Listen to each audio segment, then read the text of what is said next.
Okay, now here in video number 3, we're going to go over how to build rapport and break through your sphere of influence. Building rapport is going to be the most important thing. Now, I did this call a while back, and I actually had another coach on the line where I coached them for an hour, and I broke down. Those are all on YouTube. I'll leave them up there if you want to watch it.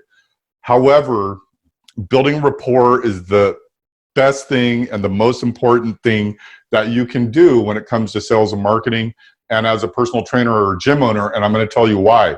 People buy from people they like, okay? Now, I know we're all likable. Everyone's likable, right?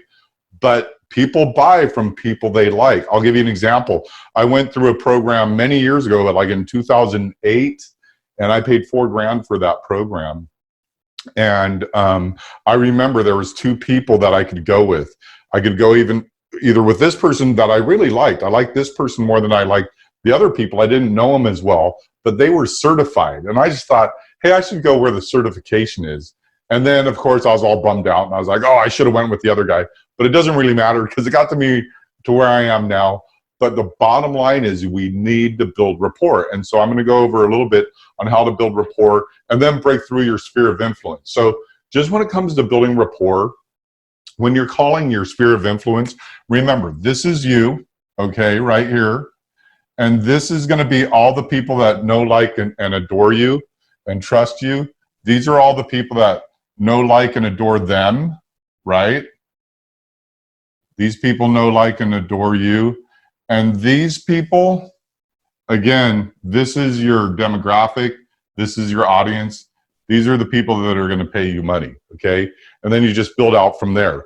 But here's the deal, is you need to build rapport. You already have rapport with people that know, like, and adore you. The people that you talk with every day, your siblings, your parents, your wife, your husband, your spouse, you know, girlfriends, boyfriends, whoever, you know, your friends.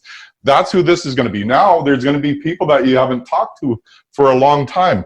They're still in this inner sphere of influence. This could be someone, I called this girl from 3rd grade or 4th grade. And when Facebook first came out, I was like, hey, you want to be my Facebook friend? She's like, I haven't seen you since 3rd grade. I don't know anything about you, dude. She like blew me off. Hurt my feelings. I had to go to therapy for that one for like 6 years. Anyhow, the deal is there's going to be people that you haven't spoken to in a long time. You're going to want to go back in your address book and just connect with everyone. Now's the time to do it. You need to start doing this now. So when you get back in your gym, you have this whole sphere of influence and you've broken through to your market, okay? So let's get back to building rapport.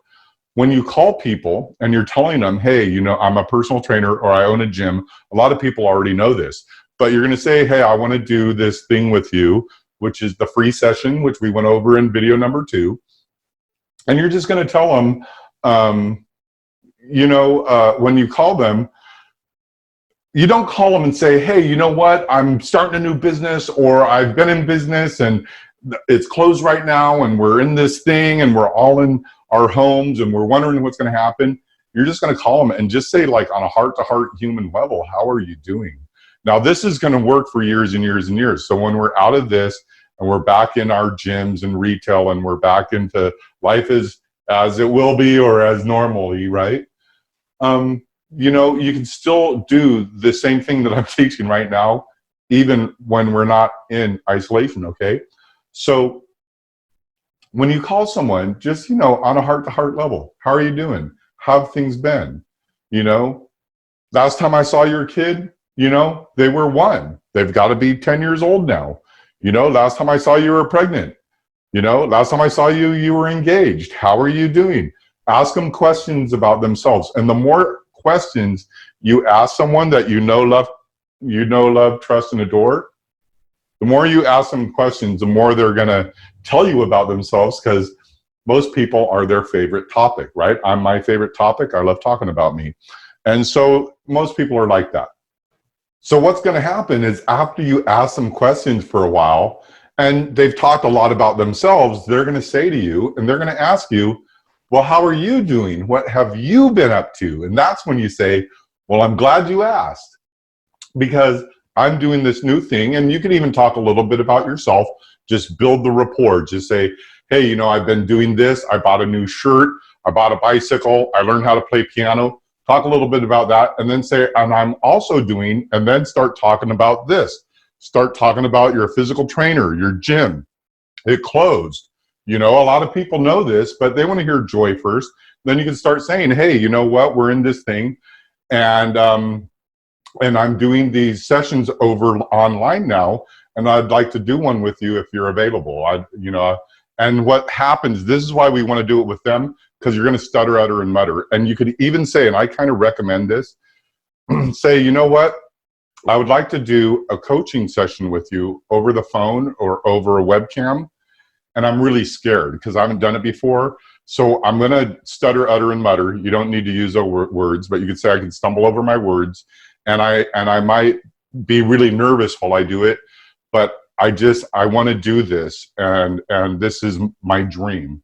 So would you be willing? And then you set an appointment with them. I'm going to give you a little pro tip about setting an appointment. A lot of people go, so when are you available? Don't say that. Say, what's best for you, this week or next week? Give them choices on everything. I have automated software, and I deal with a lot of businesses that have automated software, and I'll send them a link, and I'll say, just set an appointment with me here on this link, and none of them do it.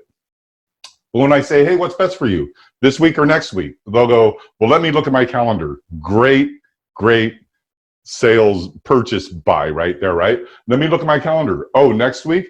Then you go, great, the beginning of the week or the end of the week?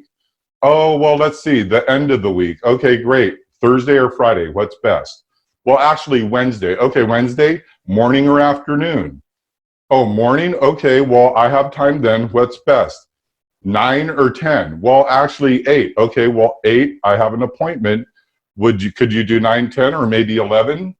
Okay, let's do 10 o'clock. Okay, I'm going to lock you in for 10 o'clock. That's how you set an appointment, okay? A lot of you already know that, but a lot of people will just say, hey, I'm going to send you a link, set an appointment with me. Don't do that. If you have that software, don't do that.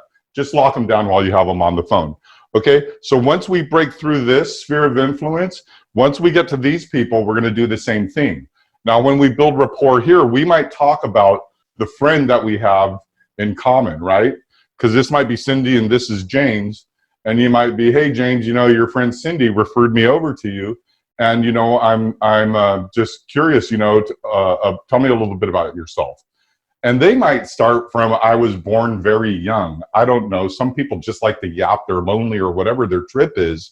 But you really want to get it down to, you know, so what we're doing is, I don't know if she told you, but I'm doing this thing, you know, and I'm growing my business. And I'd really love to, and then at the end here, by the way, there's a close. I'm going to go over that in a whole other video series on how to close people.